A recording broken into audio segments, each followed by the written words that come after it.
Welcome to This Explainer. Today we're diving into a medical topic that is literally everywhere, but man, is it notoriously misunderstood. I'm talking about statins. They're actually some of the most studied medicines in the entire world, and they've saved millions of lives.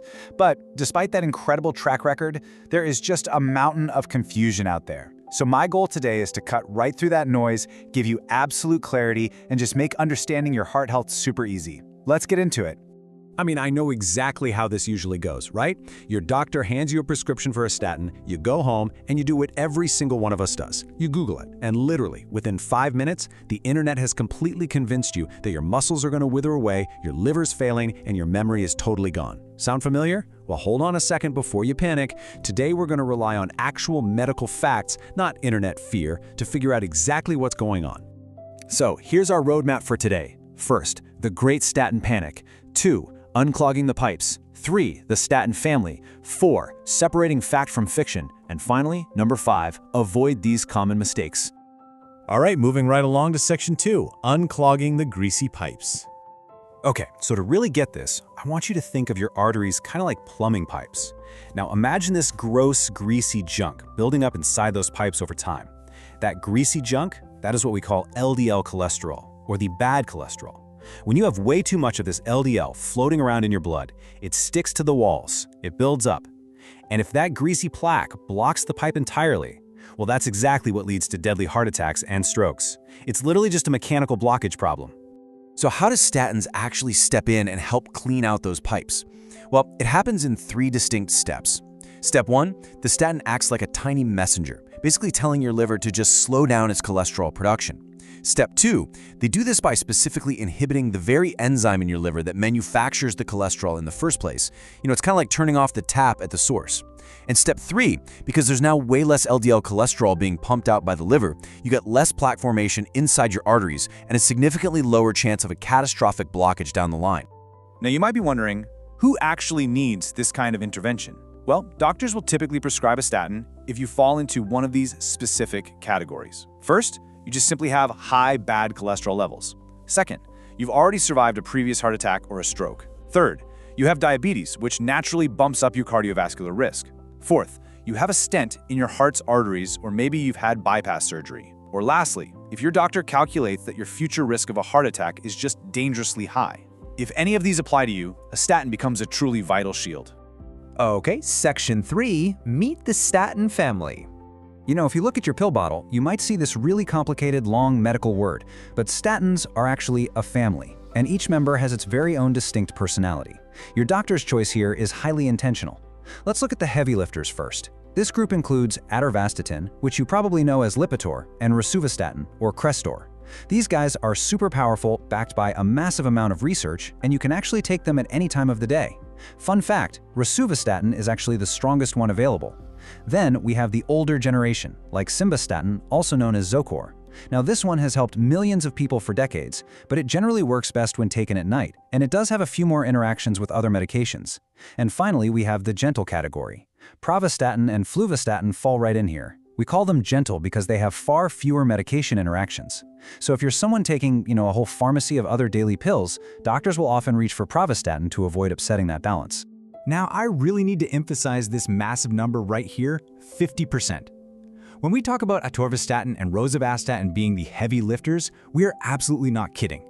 These specific powerhouses can actually lower your LDL, your bad cholesterol, by more than 50%.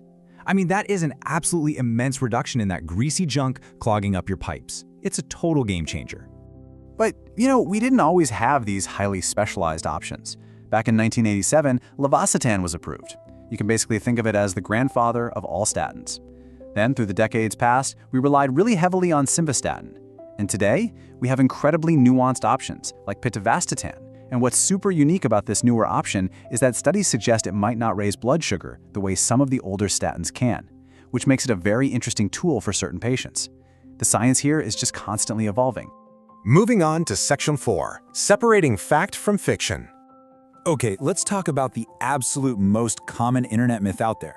The idea that statins will inherently cause every single muscle ache in your entire body. Now, let's look at the actual medical fact. It is absolutely true that some people do get muscle aches with statins. We're definitely not denying that. But a lot of people don't. The reality is, not every sore muscle is caused by your statin. More often than not, it's just from, a tough workout, underlying arthritis, maybe you're dehydrated, or even dealing with thyroid problems or a vitamin deficiency.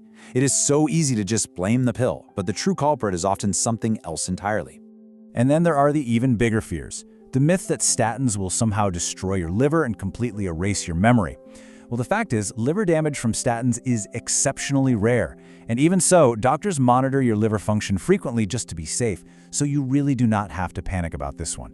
As for the memory problems, look, there are a lot of scary stories floating around online, but these claims are highly exaggerated. Rigorous medical research has simply not concluded that statins cause memory problems, period. Finally, what about the whole diabetes risk? The internet loves to tell you that this risk makes statins just not worth taking at all. But the medical fact is this: yes, some statins can slightly increase your blood sugar. That is a real documented possibility. But we really have to look at the big picture here. For high-risk patients, the massive, literal, life-saving benefit of preventing a deadly heart attack or a stroke entirely outweighs that slight blood sugar increase. It's a calculated trade-off, and one that overwhelmingly favors keeping your heart beating. All right, our final section. Number 5, avoid these common mistakes. Look, understanding the science is really only half the battle. Here are the top 5 biggest mistakes patients make day to day. Mistake number 1, stopping the pill when your cholesterol numbers get better. Please, whatever you do, don't do this. The numbers are better precisely because the medicine is working. If you stop, your cholesterol is going to shoot right back up. Mistake 2, taking it only when you happen to remember. Statins require consistency. They work best when you take them regularly. Mistake 3, blaming literally every ache in your body on the medicine, which we just debunked. Mistake 4, hiding your other supplements or medications from your doctor. Drug interactions really matter, especially with older drugs like simvastatin. And mistake 5, assuming that just because a supplement label says natural, it automatically means it's safer. That's just not always true. Always do your proper research and tell your doctor about everything you're taking. Seriously, if you take absolutely nothing else away from this explainer today, please remember this one golden rule. Never stop taking your statin without talking to your doctor first. It's a conversation. It's a partnership.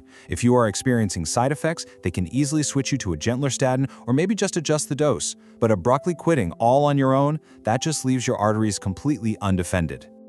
So as we wrap things up, just remember that statins definitively reduce your risk of heart attacks and strokes. They are some of the most heavily scrutinized and continually studied medicines on the planet, and countless people take them safely for years and years. So the ultimate question is, when it comes to the literal beating of your heart, are you going to let the expertise of your doctor or a scary internet myth guide your health? I really hope the facts we've covered today empower you to make the right choice. Thanks for joining me for this explainer. Stay curious, stay healthy, and I'll see you next time.